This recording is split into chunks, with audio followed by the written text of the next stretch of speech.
Welcome to Kenton's videos. Enjoy the video.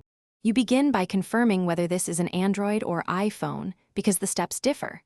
Once confirmed, back up any unsaved data and uninstall the last app you installed if you suspect it triggered safe mode.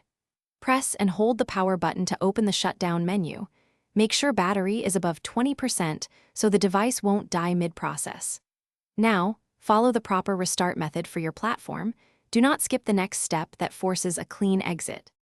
Once done initiating a restart, use the platform-specific method. On most Android phones, long press power and choose Restart, or hold power plus volume down during boot to cancel safe mode. For iPhone, power off with side plus volume, then power on normally. iOS rarely uses safe mode, but a restart clears glitches.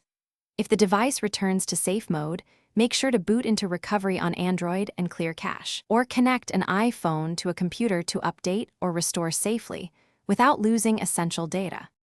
You can finalize by checking the screen corners for the safe mode label and opening apps to verify normal behavior. If safe mode persists, systematically uninstall recently added apps and restart after each removal to identify the culprit. Make sure to test between removals.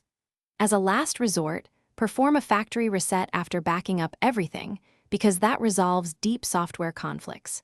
If you get stuck, try a soft reset by holding power for 10 to 30 seconds.